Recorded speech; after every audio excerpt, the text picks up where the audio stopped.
जय श्री कृष्ण। भगवत गीता का पहला अध्याय श्लोक 14। तते श्रेता हे जय युक्ते महति से नंदने स्थितो माधवा पांडव श्रेवे देवो शंखो प्रधुमते। इसका हिंदी अर्थ है, उसके बाद सफेद घोड़ों से युक्त महान रथ पर बैठे हुए लक्ष्मी पति भगवान श्री कृष्ण और पांडुपुत्र अर्जुन ने भी दिव्य शंख को बड़े जोर से बजाया। व्याख्याएं इसकी चित्ररथ में गंधर्व ने अर्जुन को 100 दिव्य घोड़े दिए थे। इन घोड़ों में यह विशेषता कि इनमें से युद्ध कितने ही घोड़े क्यों ना मर जाएं, पर ये संख्या में 100 की 100 ही बने रहते हैं, कम नहीं होते थे। ये पृथ्वी स्वर्ग सभी स्थानों में से जा सकते थे। इन्हीं 100 घोड़ों में से सुंदर और सुशिक्षित 4 सफेद घोड़े अर्जुन के रथ में जुते हुए थे।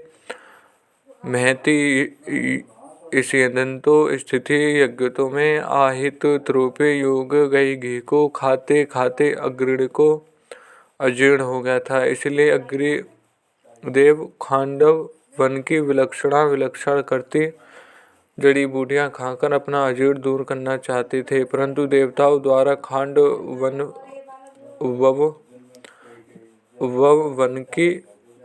वन की रक्षा की जानकारी के कारण अग्निदेव अपने में कार्य में सफल नहीं हो पाते थे। वे जब खांडव वन को जलाते तब इंद्र वर्षा करके उसको बुझा देते।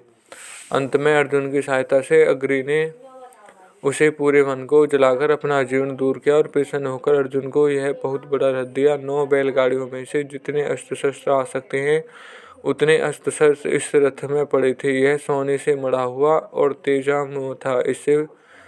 इसके पहिए बड़े ही दृढ़ और विशाल थे। इसकी ध्वजा बिजली के समान चमकती थी। यह ध्वजा 1 योजन तक फहराया करती थी। इतनी लंबी होने पर भी इसमें ना तो बोझ था और ना यह कहीं रुकती थी और ना ही वृक्ष आदि में अटकती थी। इस ध्वजा पर हनुमान जी विराजमान थे। स्थिति तो कहने का तात्पर्य है कि उस सुंदर और तेजोमय रथ पर साक्षात भगवान श्री कृष्ण और उनके प्यार भक्त अर्जुन के विराजमान होने से उस रथ की शोभा और तेज बहुत ज्यादा बढ़ गया था। माधव पांडव श्रेष्ठा नाम लक्ष्मी का और धव नाम पति का, अतः माधव नाम लक्ष्मीपति है। यहाँ पांडव नाम अर्जुन है, क्योंकि अर्जुन सभी पांडवों में से मुख्य हैं।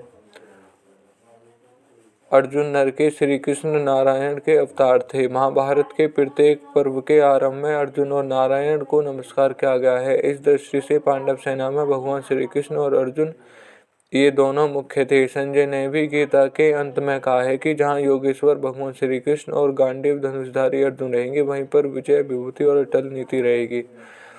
भगवान श्री कृष्ण और अर्जुन के हाथों में जो शंख थे वो तेजोमय और अलौकिक थे। उन शंखों को उन्होंने बड़े जोर से बजाया। यहाँ शंका हो सकती है कि कौरव पक्ष के मुख्य सेनापति पितामह भीष्म हैं, इसलिए उनका सबसे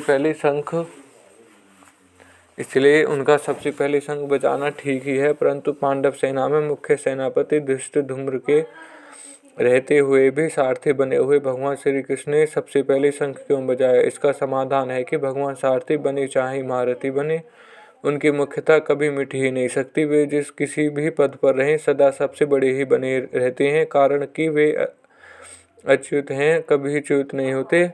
पांडव सेना में भगवान श्री कृष्ण ही मुख्य थे। वे ही सबका संचालन करते थे। जब वे बाल्य अवस्था में, उस समय भी नंद उपनंद और उनकी बात मानते थे।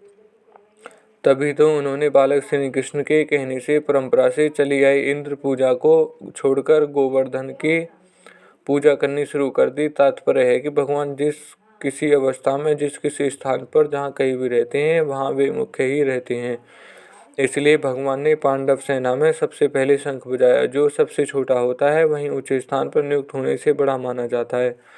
अतः जो ऊंचे स्थान के कारण अपने को बड़ा मानता है, वह स्वयं वास्तव में छोटा ही होता है। परंतु जो स्वयं बड़ा होता है, जहाँ भी रहता है, उसके कारण वह स्थान भी बड़ा माना जाता है।